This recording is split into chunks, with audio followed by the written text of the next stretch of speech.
আম এবং নিম, এই দুই যে যার স্থানে অত্যন্ত বিশেষ, অত্যন্ত শ্রেষ্ঠ।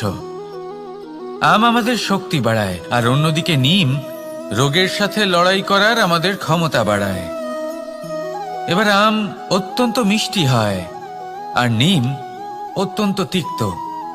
তাই এই কারণে কি নিমের নিরাশ হওয়া উচিত বা নিজেকে ঘৃণা করা উচিত? তার স্বাদ তিক্ত? কখনোই নয়। দেখুন, নিম তিক্ত, এতে নিমের কোনো দোষ নেই। দোষ হলো জিহ্বার, যে মিষ্টি পছন্দ করে, তিক্ত পছন্দ করে না। কিন্তু যদি আপনি নিজের জীবনে নিমের প্রয়োগ না করেন, তাহলে আপনার রোগ প্রতিরোধ ক্ষমতা বাড়বেই না। তাই নিম হলো অত্যন্ত গুরুত্বপূর্ণ। এর থেকে আপনি কি শিক্ষা পেলেন? এটাই যে জীবনে কখনো অন্য কারোর মাপকাঠি দ্বারা নিজেকে পরখ করবেন না। আপনার যোগ্যতা, আপনার বিশেষত্ব, আপনার গুণ, অপগুণ, এই সব কিছু আপনি নিজে বুঝে নিন, সেটাই যথেষ্ট। আসুন আর আমার সাথে ভালোবেসে বলুন, রাধা রাধা। আমরা সকলে জীবনে ঈশ্বরের কাছে কিছু না কিছু প্রার্থনা করি, আর ঈশ্বর যখন আমাদের মনস্কামনা পূরণ করেন তখন আমরা প্রসন্ন হয়ে যাই। কিন্তু যখন ঈশ্বর আমাদের মনস্কামনা পূর্ণ করেন না, তখন আমরা ভাবি, সন্দেহ করি যে সত্যি ঈশ্বর আছেন। আপনাকে একটা কথা বলি, আপনি যদি ঈশ্বরের সম্মুখে নিজের ইচ্ছে বা মনস্কামনা রাখেন আর ঈশ্বর তা পূরণ করেন, তার অর্থ হলো ঈশ্বর এটা জানেন যে আপনার তার প্রয়োজন রয়েছে। কিন্তু যদি আপনি কামনা করেন আর তা পূর্ণ না হয়, তাহলে শুধু এটা মনে রাখবেন যে ঈশ্বর সেই সব দেখতে পান যা আপনি দেখতে পাচ্ছেন না। দ্বিতীয় কারণ হলো এটা, ঈশ্বর এটা খুব ভালো করে জানেন যে যে ইচ্ছে আপনি রাখছেন, সেই ইচ্ছে আপনি নিজের জোরে পূর্ণ করতে পারেন।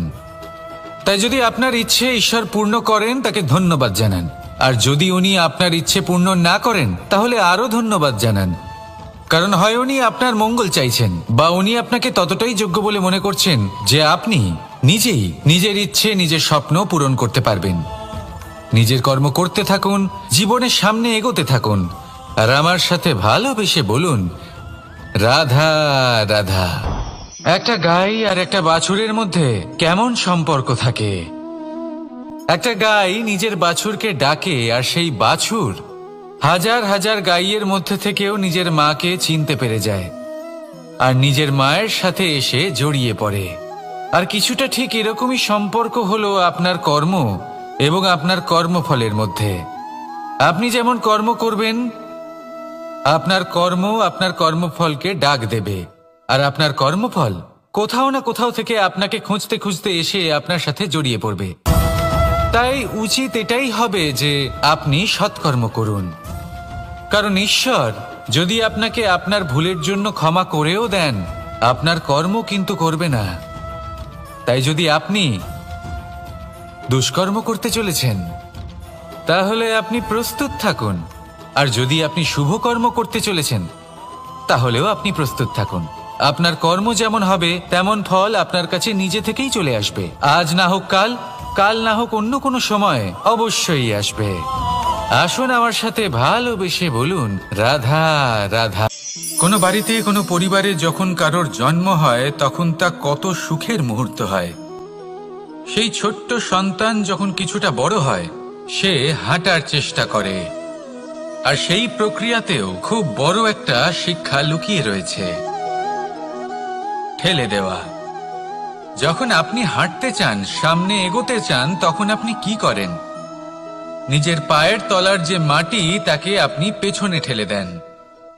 ব্যাস, এই একই জিনিস তো জীবনেও শিখতে হবে।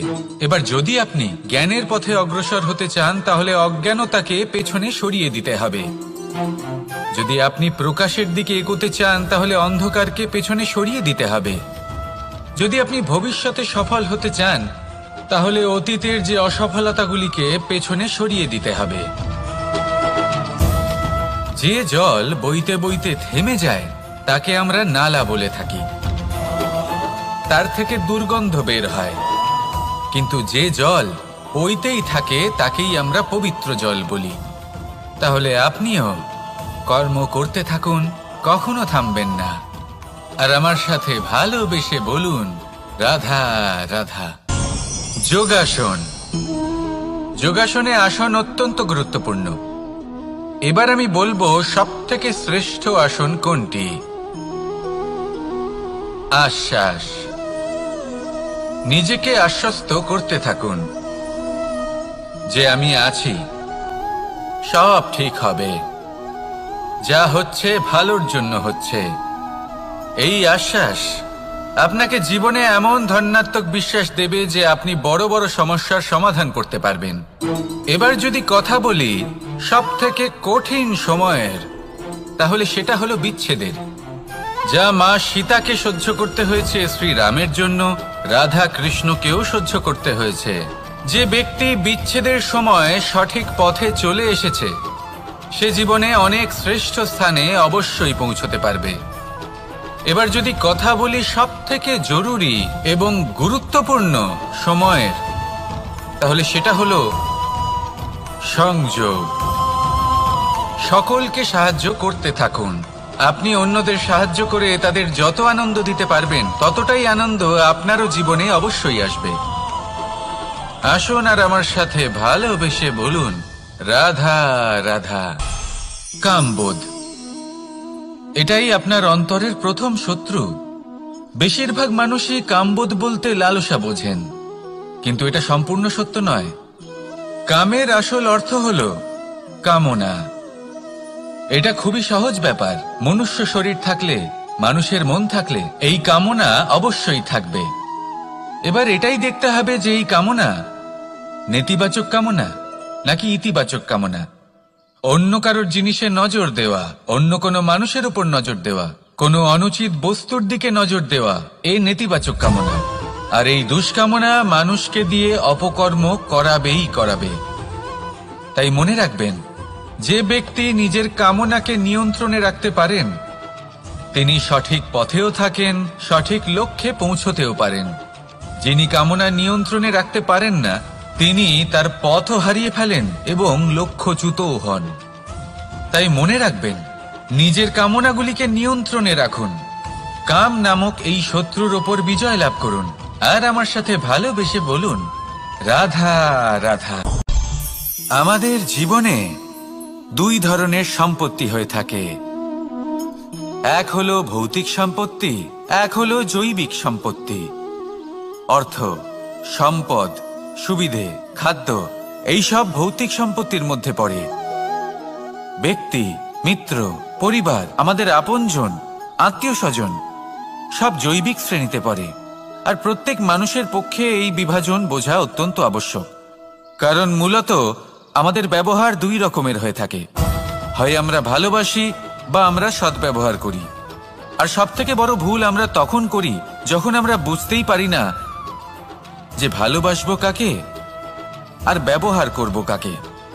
আমরা ভৌতিক সম্পত্তি ভালোবেসে ফেলি আর ব্যবহার করি জৈবিক সম্পত্তিকে, যেখানে এটা অনুচিত। জৈবিক সম্পত্তিকে ভালোবাসুন আর ভৌতিক সম্পত্তিকে ব্যবহার করুন। যেদিন আপনার মধ্যে এই বোধ জাগ্রত হবে যে কাকে ভালোবাসবেন আর কাকে ব্যবহার করবেন, সেই দিন আপনার জীবনে শুধুই শান্তি বিরাজমান হবে। আর তখন এই মন প্রসন্ন হয়ে বলবে, রাধা রাধা। কাল, আজ এবং কাল। আমাদের সমগ্র জীবন এই তিনটির আশেপাশেই ঘুরতে থাকে। আমরা সবসময় বিগত সময়ের বিষয়ে ভাবতে থাকি। অতীতে যদি আমাদের দ্বারা কোনো ভুল হয় সেই বিষয়ে ভেবে ভেবে আমরা সবসময় অনুতাপ করতে থাকি। এটা উচিত নয়। দেখুন, অতীতের থেকে শিক্ষা লাভ করা অত্যন্ত আবশ্যক, কিন্তু সেই ভুল যাতে আবার না হয় সেই কাজটা কিন্তু আপনাকে বর্তমানেই করতে হবে, তাই না? দ্বিতীয় কথা, আমরা সবসময় ভাবি আগামী দিনের বিষয়ে, ভবিষ্যতের বিষয়ে। আমরা ভাবি যে কাল করে নেব, আজ এই কাজ করতে পারছি না, কোনো ব্যাপার নয়, কাল করে নেব। আজ কাজটা শুরু করতেই পারলাম না, কোনো ব্যাপার নয়, কাল করে নেব। আজকের দিনটাই ভালো ছিল না, কোনো ব্যাপার নয়, সেটা কাল করে নেব। ব্যাপারটা বুঝুন, আপনি নিজের সময় নষ্ট করছেন। দেখুন, এই যে কাল, তা কখনোই আপনার হাতে আসবে না। তাই যে কাজ করতে চান সেটা আজকেই করুন, অন্তত শুরুটা করুন। কারণ এই আগামী সময় তা সবসময় আপনার থেকে এক কদম আগে থাকবে, একদিন এগিয়ে থাকবে। জানেন কেন? কারণ এই কাল আপনার জন্য অপেক্ষা করবে না, সেই জন্য আপনিও এর জন্য অপেক্ষা করবেন না। যা করার তা আজকেই শুরু করুন। কারণ যে বর্তমানে নিজের ভিত স্থাপন করেন না, ভবিষ্যৎকালে তার সুন্দর শক্তিশালী ভবন কখনো নির্মাণই হয় না। আসুন আর আমার সাথে ভালোবেসে বলুন, রাধা রাধা। সাফল্য খুব সহজ এক শব্দ। এটা হলো সেই সব শব্দের মধ্যে অন্যতম যা মানুষ একটু বুঝলেই ভাবেন সব বুঝে ফেলেছি। আর যেই উনি বুঝতে পারেন সাফল্য কি, আজীবন সেই সাফল্যের পেছনেই ছুটতে থাকেন। এই সাফল্য হলো একটা খেলার মতো, যাতে মানুষ নিজের সমস্ত জীবন বাজি লাগিয়ে দেন। আর প্রত্যেক খেলার মতোই এরও কিছু নিয়ম রয়েছে। আর প্রাথমিক নিয়ম হলো, এই সাফল্য লাভ করার জন্য সাফল্য লাভ করার স্বপ্ন আপনাকে অবশ্যই দেখতে হবে আগে। হ্যাঁ, কিন্তু শুধুমাত্র স্বপ্ন দেখলেই কিছুই হবে না। স্বপ্ন দেখুন, তারপরে আপনার নিজের নিদ্রাকে ভঙ্গ করতে হবে, দিনরাত পরিশ্রম করতে হবে, দিনরাত চেষ্টা করতে হবে। তবেই এই সাফল্য আপনার কাছে আসবে আর আপনার পদানত হবে। তাহলে স্বপ্ন দেখুন আর পরিশ্রম করে তাকে সার্থক করুন। যদি এটা করেন তবেই সাফল্য সহজেই আপনার কাছে আসবে। আর তখন মন প্রসন্ন হয়ে বলবে, রাধা রাধা। সমস্যা, প্রত্যেকের জীবনেই সমস্যা আসা যাওয়া করে। আর প্রত্যেক মানুষ সমস্যা আসার পর তার সমাধান খুঁজতে উঠে পড়ে লাগেন। কিন্তু যখনই সমস্যার সমাধান হয়ে যায়, আমরা সুপ্রসন্ন হয়ে যাই এবং অসাবধানও হয়ে যাই। আমাদের মনে হয় যে আমরা সম্পূর্ণরূপে সমস্যার অন্ত করেছি, কিন্তু কোথাও না কোথাও একটা ছোট্ট বীজ রয়েই যায়। আর সেই বীজ আমাদের অসাবধানতার ছত্রছায়ায় বড় হতে থাকে, আর তারপর মহা সংকট হয়ে আবার আমাদের উপর আক্রমণ করে। এই সংকট যে কোনো রূপে আসতে পারে, কোনো শত্রুর রূপেও আসতে পারে, বা কোনো মহামারীর রূপেও আসতে পারে। সেই জন্য সবসময় সাবধান থাকাই উচিত। কারণ অসাবধান হলে কি হয়, আমাদের সুরক্ষা চক্রে একটা ছেদ উৎপন্ন হয়, আর আমাদের শেষ করতে পারে এমন এক বাণ সেই ছেদ বিন্দু হয়ে আমাদের হৃদয়ে প্রবেশ করতে পারে। তাই যে কোনো সমস্যার সমাধান করুন, জয়ী হন, উৎসব পালন করুন, কিন্তু সাবধানে থাকবেন। আসুন আর আমার সাথে ভালোবেসে বলুন, রাধা রাধা। এই সংসারের অন্তের এর বিনাশের প্রারম্ভ কিভাবে হয়? কোনো যোগের মাধ্যমে, কোনো ভয়ানক অসুরের আগমনে, নাকি প্রকৃতির রাগের কারণে? না, এই সংসারের বিনাশের প্রারম্ভ হয় আমি থেকে। এই আমি, এই তুমি, এটা আমি করেছি, ওটা তুমি করেছো, এটা আমার, ওটা তোমার, আদি ইত্যাদি। এই ভাব যখন মনে বাসা বেঁধে নেয়, সর্বপ্রথম ঘর ভাগ হয়, তারপর বসতি, তারপর প্রাণ, আর তারপর দেশ, আর সবার শেষে সমস্ত সংসার ভাগ হয়ে যায়। আর এই ভাগ হয়ে যাওয়া শেষে মনোমালিন্যে পরিণত হয়। এখন এমত অবস্থায় কি করা যেতে পারে? কিভাবে বাঁচা যায় এই পরিস্থিতির থেকে? কিভাবে দূরে থাকা যায় এই বিনাশের থেকে? উত্তর সেই একটাই, করুণা। একে অপরের দরকারগুলি বুঝুন, একে অপরের সমস্যাগুলি বুঝুন, একে অপরের দুঃখের সাথী হয়ে দাঁড়ান, একে অপরের সুখের ভাগীদার হন। আর শেষে যখন এই আমি আমরাতে পরিণত হবে, তখন এই বিনাশ নিজে থেকেই দূরে চলে যাবে।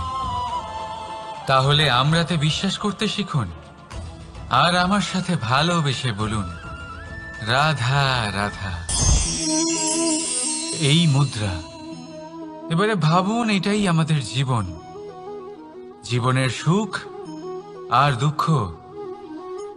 এই মুদ্রার, এই জীবনের দুটি দিক।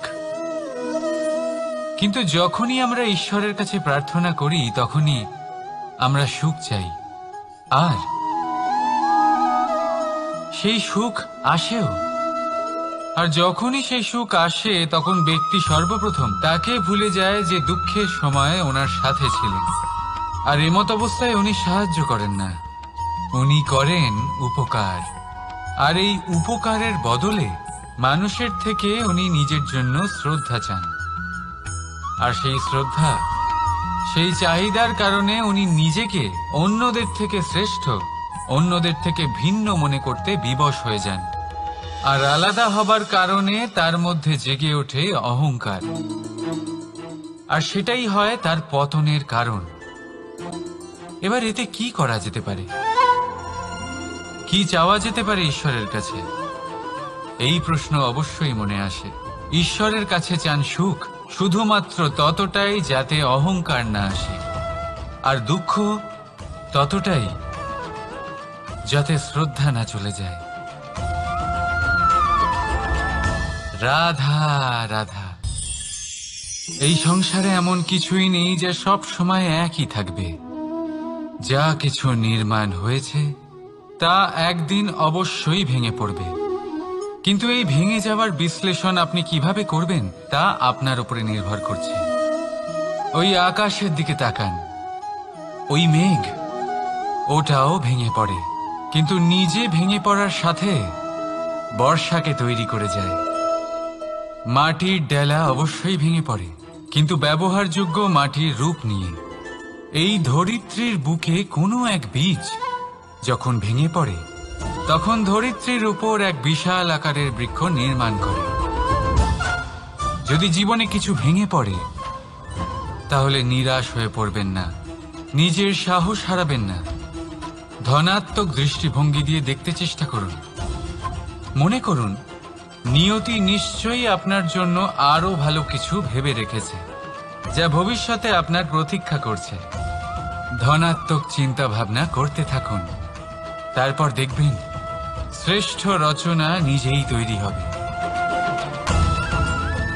রাধা রাধা।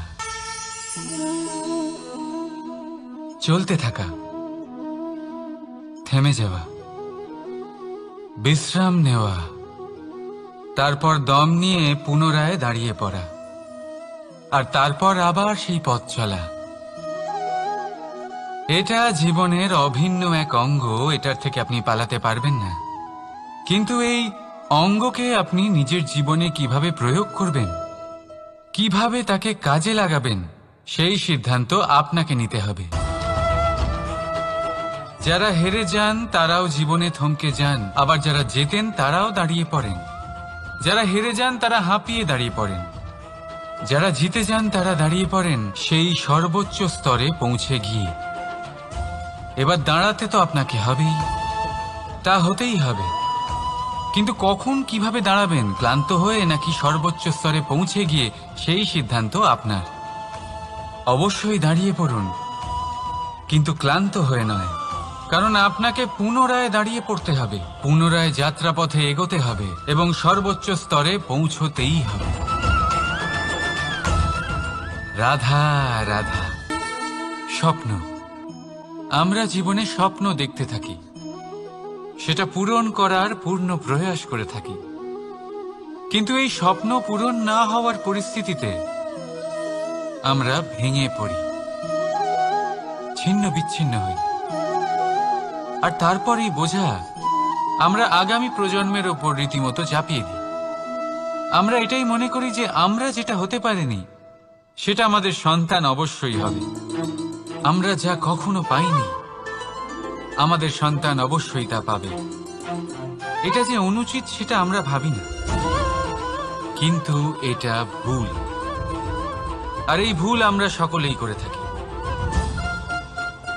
সন্তান, প্রকৃতি আর পরমাত্মার আশীর্বাদ। ওদের ভেতরে তাদের নিজের একটা অস্তিত্ব লুকিয়ে। রাধা রাধা। এই পুকুর দেখছেন আপনি? পুকুরের জল কখনো প্রবাহিত হয় না, একই স্থানে জমে থাকে, আর সেই কারণে কিছুদিন পর ময়লা হতে শুরু করে। কিন্তু তাও আমরা একে ত্যাগ করি না, আমরা তবুও একে পুজো করি। শুধুমাত্র এই কারণে নয় যে অতীতে সে আমাদের তৃষ্ণা মিটিয়েছে, কিন্তু এই কারণেও যে যদিও বা সে ভবিষ্যতে আমাদের তৃষ্ণা না মেটায়, কিন্তু প্রয়োজন হলে আগুন অবশ্যই নেভাতে পারে। ঠিক সেই রকমই হয় আমাদের সম্পর্ক, সম্পর্ক যা আমরা বহু বছর পরিশ্রম করে তৈরি করি, যে দরকার পড়লে আমাদের সহায়ক হয় কোনো না কোনোভাবে। সেই জন্য সম্মান করতে শিখুন এই সম্পর্কগুলিকে, শিখুন এই সম্পর্কগুলিকে অটুট রাখতে। কথায় কথায় এই সম্পর্কগুলিকে ভেঙে দিতে শিখবেন না।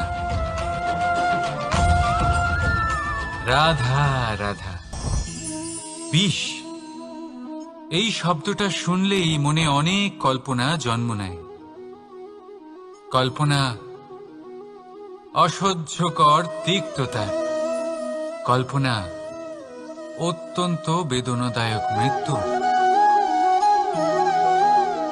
এবার যদি আপনাকে জিজ্ঞেস করা হয় যে সবচেয়ে বিষাক্ত বিষ কোনটা, তাহলে আপনি কি বলবেন? কেউ বলবে সর্পের বিষ, কেউ বলবে কাঁকড়া বিছের, কেউ বলবে কালকিউটের বিষ। কিন্তু না, এই সমস্ত রকম বিষ সেই বিষের সামনে টিকতে পারবে না যাকে আমরা বলে থাকি কানের মধ্যে ঢালা বিষ। শুনতে অত্যন্ত মিষ্টি, কিন্তু তিক্ততায় অত্যন্ত বিষাক্ত। পেটের মধ্যে যাওয়া এই বিষ শুধুমাত্র একটি মানুষের মৃত্যুর কারণ হয়, কেবল একটি। কিন্তু কানের মধ্যে ঢালা এই বিষ একাধিক সম্পর্কের নাশ করতে পারে। আর এটাতে সেই ব্যক্তির ভুল নেই যে আপনার কানে বিষ ভরেছে, আপনি তাকে দোষ দিতে পারেন না। এখানে দোষ আপনার নিজের, যে এই বিষকে আপনি নিজের উপরে প্রভাব ফেলতে দিয়েছেন, এই বিষকে সুযোগ দিয়েছেন আপনার ক্ষতি করতে। এটা আপনার ভুল। সেই জন্য কুমন্ত্রণায় কখনো কান দেবেন না। আপনার মনে ভালোবাসার দৃঢ়তা জাগিয়ে তুলুন আর নষ্ট করে দিন এই সংসারের সমস্ত বিষের প্রভাবকে। রাধা রাধা। জীবন, আমাদের এই জীবন, সুখ আর দুঃখ, এই দুইয়ের মিশ্রণ। এদের সংমিশ্রণই জীবনের ভারসাম্য বজায় রাখে। এখন এই সুখ, সুখ এমন এক বস্তু যাকে সবাই খুঁজে চলেছে। দুঃখ এমন এক অনুভূতি যা সবার কাছে আছে। আমাদের প্রত্যেকের জীবনে সুখ আর দুঃখ আসতে থাকবে আর যেতেও থাকবে, এটা অবশ্যই জীবনে থাকবে। কিন্তু সফলতা, এটা সবার জীবনে আসে না। কেন? কারণ এই সফলতা সুখ আর দুঃখের দ্বারা প্রাপ্ত হয় না। সফলতা প্রাপ্ত হয় নিজের উপরে বিশ্বাস করতে থাকলে। আকাশের ওই সূর্যকে দেখুন, সূর্যের বিশ্বাস আছে নিজের উপর যে সে সমস্ত জগৎকে আলোকিত করতে পারবে, নিজের প্রথম রশ্মি দিয়ে অন্ধকারকে দূর করতে পারবে। সূর্য এই বিশ্বাস নিয়েই আসে, আর কিছুক্ষণের মধ্যেই সমস্ত সংসার থেকে অন্ধকারকে বিনাশ করে ফেলে সে। তাহলে মনে রাখবেন, এই সুখের আভাস, এই দুঃখের অনুভূতি আসতেও থাকবে আর যেতেও থাকবে। শুধু নিজের উপরে বিশ্বাস রাখুন, তারপর দেখবেন এই সফলতা আপনার দাস হয়ে থাকবে। রাধা রাধা। চাঁদ কত শ্রেয়, শুভ্র, কত সুন্দর। কিন্তু যদি আপনি মনোযোগ সহকারে দেখেন তাহলে দেখবেন এই চাঁদেও দাগ আছে। আর এই দাগগুলি থাকার কারণে কি এই চাঁদের মাহাত্ম্য কখনো কমে যায়? কখনো নয়। এর কারণ হলো চাঁদের নিরন্তর চেষ্টা। একবার এই আকাশে দেখুন, এই অন্ধকার সবসময় চেষ্টা করে চাঁদকে ঢেকে দেওয়া, কিন্তু এই চাঁদ সবসময় এই অন্ধকারের সাথে লড়াই করতে থাকে। অমাবস্যা থেকে শুরু করে চাঁদের এই যাত্রা পূর্ণিমা অবধি পৌঁছেই যায়। আর তাই এই চাঁদের পুজো করা হয়, এই কারণে এই চাঁদকে মাহাত্ম্য দেওয়া হয়। এইভাবেই যদি আপনার মধ্যে কোনো দোষ থাকে, কোনো খারাপ কিছু থাকে, তাহলে সেটা কোনো বড় ব্যাপার নয়।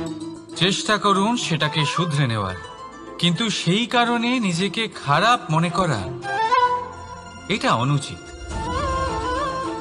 নিজের ভুলগুলো, নিজের দোষগুলো, নিজের খারাপ দিকের কথা ভুলে আপনি এই সংসারের ভালোর দিকে প্রস্থান করেই দেখুন না। আপনি দেখবেন আপনার অন্তরের তেজ ঠিকরে বেরোচ্ছে। রাধা রাধা। এই পিঁপড়েদের দেখছেন আপনি? সবাই একই রকমের। এদের মধ্যে তফাৎ খুঁজে বার করা অসম্ভব। মনে হয় যেন ওদের আলাদা আলাদা অস্তিত্বই নেই। কিন্তু যদি আপনি মন দিয়ে দেখেন তাহলে দেখবেন প্রতিটা পিঁপড়ের আলাদা কাজ নির্ধারিত, তাদের আলাদা অস্তিত্ব আছে। কেউ বাড়ি বানানোর জন্য মাটি সংগ্রহ করতে পটু, কেউ ঢিপি বানাতে পটু, কেউ খাবার খোঁজায় পটু, আবার কেউ সেই খাবার আনায় পটু। ঠিক সেরকমই হয় মানুষেরা। মনে হতেই পারে সবাই একই রকম, কিন্তু প্রতিটা মানুষের ব্যক্তিত্ব, প্রতিটা মানুষের অস্তিত্ব ভিন্ন হয়। আর সত্যি কথা বলতে কি, প্রতিটা মানুষের ভিন্নতাই আমাদের প্রগতির দিকে নিয়ে যায়। ভাবুন, যদি আপনাকে কারোর সাথে হাত মিলিয়ে চলতে হয়, তাহলে আপনাকে আপনার সোজা হাত তার উল্টো হাতে ধরে এগোতে হবে। এটাই সৃষ্টিকর্তার সৃষ্টির নিয়ম। ভিন্নতা, এই ভিন্নতাকে আশীর্বাদ ভেবে চলুন, এতে কোনো খারাপ নেই। রাধা রাধা। দাদা আমাকে বহুবার জিজ্ঞেস করেন যে কানাই, তুমি রাধার সাথে এই সংসারকে প্রেম শেখাতে এসেছো, তাহলে কেন তুমি রাধাকে এত বিরক্ত করো? কেন ও তোমাকে বিরক্ত করে? কেন এই ঝগড়াঝাটি হয়? কেন এই টানাপোড়েন চলে? এবার এটার উত্তর আমি কিছুটা এইভাবে দিতে চাই। পিঁপড়ে সেই বাড়িতেই প্রবেশ করে যেখানে মধু উপস্থিত আছে। যদি আপনার বাড়িতে মধু থাকে, কোনো মিষ্টি জিনিস থাকে, মিষ্টত্ব থাকে, তাহলে পিঁপড়ে সেখানে অবশ্যই প্রবেশ করবে। ঠিক এইরকমই হয় আমাদের সম্পর্ক। এর মধ্যে ছোটখাটো ঝগড়াঝাটি, টানাপোড়েন, রাগ করা, মন ভাঙানো, এই সব তো চলতেই থাকে, বিশেষ করে সেই সম্পর্কগুলিতে যেখানে মিষ্টত্ব আছে। মনে রাখবেন, যেই সম্পর্কে কোনো খুনসুটি নেই, রাগ করা, মান ভাঙানো নেই, কোনো ছোটখাটো ঝগড়াঝাটি নেই, সেই সম্পর্ক শুধুমাত্র মস্তিষ্ক দিয়ে পালন করা হচ্ছে, মন থেকে নয়। তাই মন থেকে ভালোবাসতে শিখুন। আর এই ছোটখাটো ঝগড়াঝাটির, এই অম্ল মধুর খুনসুটির আনন্দ উপভোগ করুন, কারণ এতেও ভালোবাসা আছে। রাধা রাধা। এই পুস্তক বড়ই কাজের জিনিস।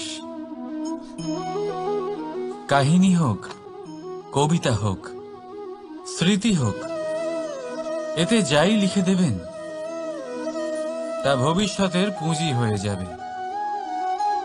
কিন্তু যদি কখনো এমন হয় যে এই পুস্তক ময়লা হয়ে যায়, বা যদি কোনো পাতায় আপনি ভুল করে কালি ফেলে দেন, বা কোনো বাক্য লিখতে গিয়ে আপনি ভুল করে ফেলেন, তাহলে আপনি কি করেন?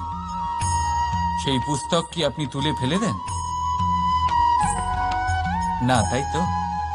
শুধু একটা পাতা ছিঁড়ে ফেলেন যাতে সেই পুস্তক সঠিক থাকে, সুন্দর হয়ে ওঠে। এই পুস্তকের মতোই হয় আমাদের সম্পর্ক। তার সেই এক পাতা একটা ভুল। তাই যে কোনো সম্পর্কে যদি কারোর কোনো ভুল হয়ে গিয়ে থাকে, তাহলে সেই ভুলকে সম্পর্ক থেকে দূরে করা সঠিক হবে। সেই ভুলকে ভুলে যাওয়াই সঠিক হবে। সেই সম্পর্ক ভাঙা নয়, সেই সম্পর্ক সামলে রাখুন। কারণ ভুল তো সবার দ্বারা হয়। যদি এরকম করেন, তবেই জীবনরূপী পুস্তক আরো সুন্দর হয়ে উঠবে। একে অপরকে ক্ষমা করতে শিখুন, একে অপরের ভুলকে ভুলে যেতে শিখুন। তারপর দেখবেন এই জীবনে আরো আনন্দ আসবে, আর এই সম্পর্ক নিঃশ্বাস নিতে থাকবে। রাধা রাধা। মানুষ ছোট হোক বা বড়, রাজা হোক বা দরিদ্র, সমস্ত মানুষের মধ্যে একটা সামঞ্জস্য থাকে। সমস্ত মানুষের কাছে তার প্রশংসা অত্যন্ত গুরুত্বপূর্ণ। সে খুবই প্রসন্ন হয় যদি আপনি তার প্রশংসা করেন। কিন্তু আপনি যদি তাকে এটা বলেন যে এটা তোমার ভুল ছিল, তোমার কিছু খামতি ছিল, তখন সেটা সে মানতে রাজিই থাকে না। সব মানুষ এটা শুনতে পছন্দ করে যে সে যেটা করেছে সেটাই সর্বোত্তম। এবার আমি আপনাকে একটা কথা বলি, এ হলো নিন্দা, এ হলো প্রশংসা, আর এই হলো সত্য, যা সবার থেকে উচ্চস্থানীয়। সেই জন্য মানুষ আয়না দেখে। আয়না তাকে তার সৌন্দর্য দেখায় না, তাকে দেখায় যা সত্য, যাতে মানুষ আরও সুন্দর হওয়ার চেষ্টা করতে থাকে।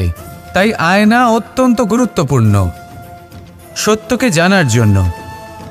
জীবনে নিন্দুকের মাহাত্ম্য প্রশংসকের মাহাত্ম্যের থেকে অনেক বেশি। কেন? কারণ তারা আপনাকে আপনার খামতি দেখায়, আপনার ভুলগুলো বুঝিয়ে দেয়, আপনাকে একটা সুযোগ দেয় নিজেকে শুধরে নিতে, নিজেকে আরো শ্রেষ্ঠ করে তুলতে, যা প্রশংসক করতে পারে না।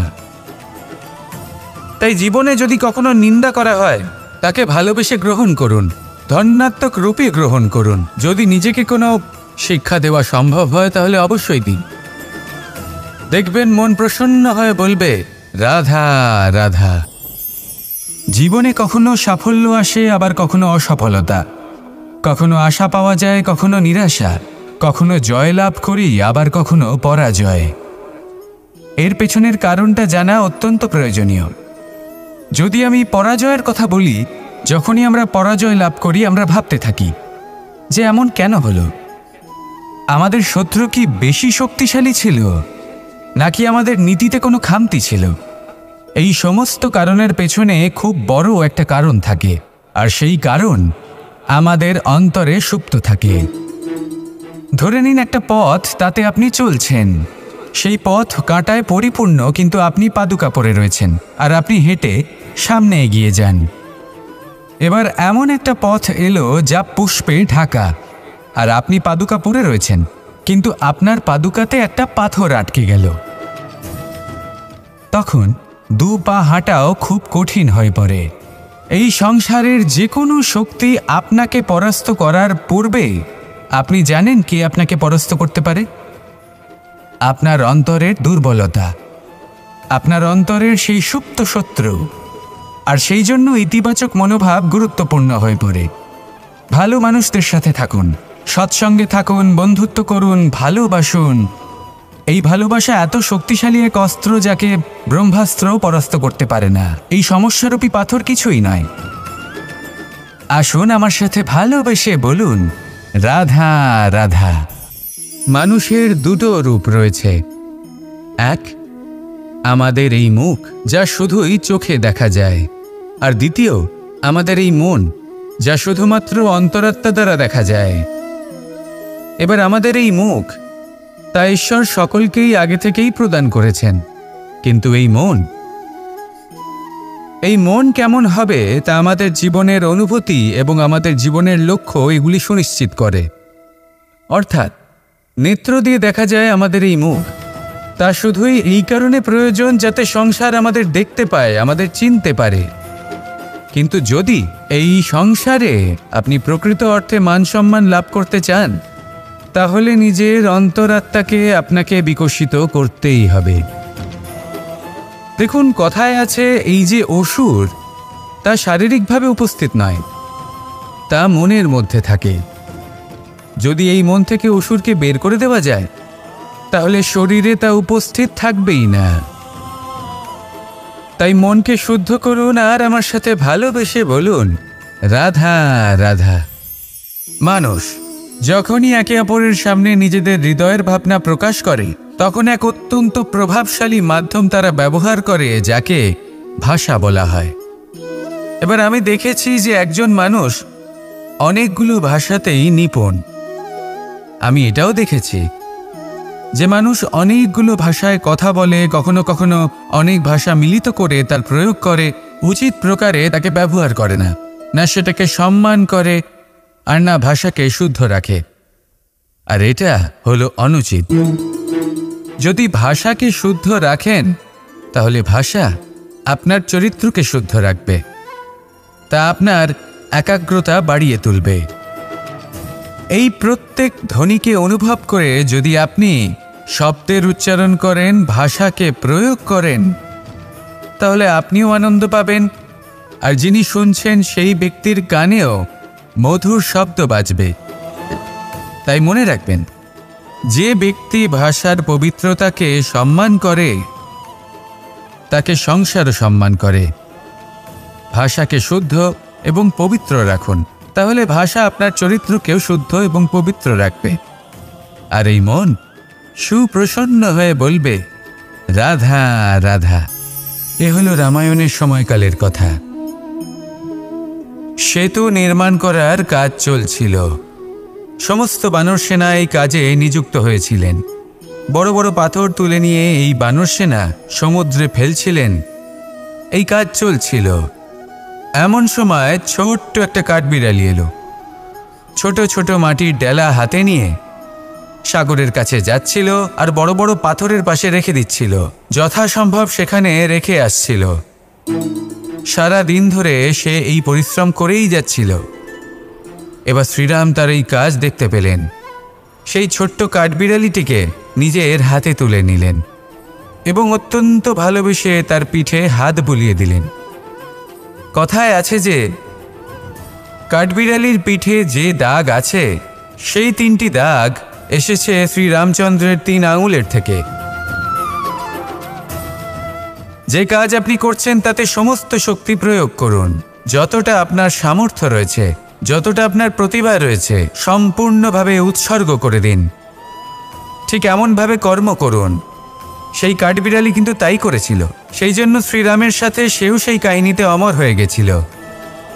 সম্পূর্ণ শক্তি প্রয়োগ করুন, সম্পূর্ণ সামর্থ্যের সাথে কর্ম করুন, কারণ এটাই হলো শ্রেষ্ঠ পথ কোনো কর্ম করার। আসুন আমার সাথে ভালোবেসে বলুন, রাধা রাধা।